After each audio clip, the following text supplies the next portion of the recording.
আমি কবিতা, কবিতার কলতান থেকে আমার চ্যানেলে সবাইকে স্বাগতম। বড়দেরকে প্রণাম জানাই, ছোটদেরকে অনেক অনেক আদর আর ভালোবাসা জানালাম।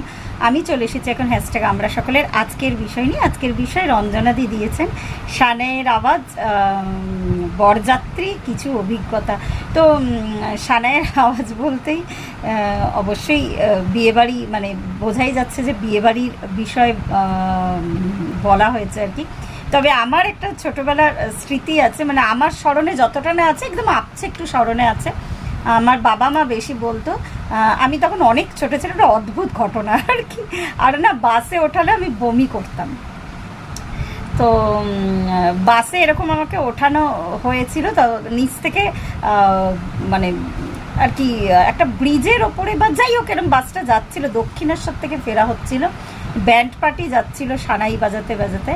আর আমি বাসে উঠলে এই যে যেহেতু বমি করতাম, মানে অদ্ভুত হাস্যকর একটা ঘটনা। তো আমি ওই ব্যান্ড পার্টির গায়ে আর কি বমি করেছিলাম বাসের জানলা থেকে। মানে অদ্ভুত একটা ঘটনা বলেই আমার মনে আছে। আর তারপরে আবার একটা ফোন আসছে, আমি ফোনটা ধরে নিই করেছি। একটা স্মরণীয় ঘটনা আর কি, ওটা আমাকে প্রায় বড় হওয়ার পর বলা হতো আর ঠেপানো হতো যে ব্যান্ড পার্টির গায়ে ওরকম যাচ্ছিল, তো ওরা আর কিছু বাচ্চা মানুষ আর কি বমি করে দিয়েছে আর কি বলবে, মানে খারাপও লাগে ভালোও লাগে, অদ্ভুত। আর তারপর তো এরকম বহু বিয়েবাড়ি, বহু অভিজ্ঞতা। আমার দাদার বিয়ের অভিজ্ঞতাটা আমার মনে আছে, আমি তখন অনেক ছোট, ক্লাস 3-তে পড়ি। আমার দাদার যখন বিয়ে হয়েছে, বিয়েবাড়ি বলতে এত কিছু মনে পড়ছে। তো মানে আমার দাদার বিয়ে হচ্ছে, আমি খুব খুশি আর কি। সব আত্মীয় স্বজন এসছে, ছোটাছুটি করে খেলছি, এটা সেটা খাচ্ছি, মানে অদ্ভুত। আর বরযাত্রী গেছি, এখনও মনে পড়ে আর কি। আমার সেই ছবি এখনও আছে, একটা ভেলভেটের টিউনিক পরে, একে ব্লু কালারের একটা টিউনিক। আর আমার না তখন অনেক বড় বড় চুল ছিল। ছবিটা আমার কাছে নেই, ছবিটা থাকলে আমি ছবিটা দিয়ে দিতাম। আমার খুব খুশি আর কি। আমার বৌদি দেখতে খুব সুন্দর ছিল, সে বৌদি হয়ে আসছে আর কি, মানে এরকম একটা খুশির ব্যাপার।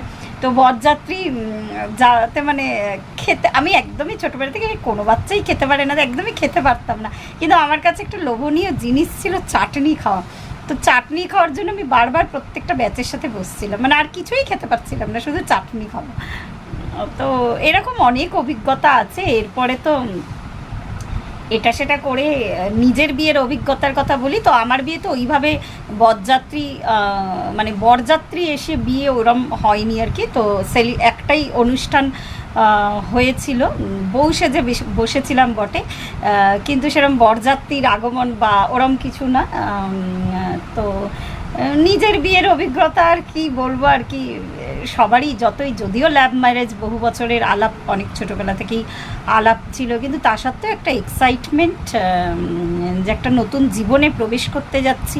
মনে হলো যেন বাবা মার হাতটা ছেড়ে বা পরিবার পরিজনের হাত ছেড়ে হঠাৎ করে অনেকটা বড় হয়ে গেলাম, নিজের সংসার সামলাতে হবে। আমার শাশুড়ি মা আমার বিয়ের আগেই চলে গেছিলেন। তো এটাই মনে হচ্ছিল যে অনেকটা দায়িত্ব, রেসপন্সিবিলিটিস। আমি কেন, অনেকেরই এরকম অভিজ্ঞতা, আমি বিয়ের আগে চা পর্যন্ত বানাইনি। তো এটাই আর কি আমার ইয়ে ছিল আর কি, আমার কাছে চ্যালেঞ্জ ছিল। আর আমি এর আগেও শেয়ার করেছিলাম যে আমার হাজব্যান্ড যেহেতু লুচি খেতে ভালোবাসে, মানে আমার জীবনে কোনো এমই ছিল না, ওকে ভাবতাম না আর কি আমি বিয়ের পরে অফিস থেকে আসবো, আমি লুচি করে ওকে খাওয়াবো। মানে নিজে পড়াশোনা করেছি, নিজের কেরিয়ার নিয়ে আমি ভাবতামই না, মানে তখন আমার কাছে সংসার লাইফটা ভীষণ ফোকাসের ছিল আর কি। আজকে বলতে গিয়ে এতগুলো কথা হচ্ছে, তো আস্তে আস্তে ওইভাবে জার্নিটা স্টার্ট হয়েছিল। তো এইরকমই 2-4টে ঘটনা মনে পড়ছে, খুব বেশি আজকে আমি ইনক্লুড করতে পারবো না। ওই বিয়েবাড়িতে এই অভিজ্ঞতা বলতে ওই একদম ছোটোবেলার অভিজ্ঞতা বললাম, আমার দাদার বিয়ের অভিজ্ঞতা। আর আমার বিয়ে তো ওইরকমই একটা দুরু যতই চেনা জানা পরিবার হোক, যতই যাই থাক না কেন, শেষ পর্যন্ত গিয়ে কোথাও একটা হয়তো ইয়ে হয় আর কি, একটা নতুন পরিবারে আমার রিলেশনটা তৈরি হচ্ছে। যদিও আগে থেকে যাতায়াত, আগে থেকে সব কটা মানুষকে চিনতাম, ভালোবাসতাম, তো যাই হোক আস্তে আস্তে তো সব কিছুই চেঞ্জ হয়ে যায়। আর সেটা বেশ বিয়ের দিন থেকেই প্রকাশ পাচ্ছিল যে আস্তে আস্তে সব কিছু পাল্টে যাচ্ছে। তো এইরকম বহু অভিজ্ঞতা মনের মধ্যে বাসা বেঁধে আছে। যেহেতু বেরাবো, প্রচণ্ড তাড়া আছে, নিজের কাছে নিজের কমিটমেন্ট থাকে আমার ভিডিওটা দেওয়ার। এই গরম, বাইরে প্রচণ্ড রোদ আর কি। তো যাই হোক, ওলা উবের করেই যাওয়া হচ্ছে। আর গিয়ে তো ওর বাড়িতেই, একজনের বাড়িতে যাচ্ছে আর কি, গিয়ে তো ওর বাড়িতেই ঢুকে যাবো আর কি। তো যাই হোক, আজকে এই পর্যন্তই। প্রত্যেকে ভালো থাকবেন, পরিবারের সকলকে ভালো রাখবেন। ধন্যবাদ।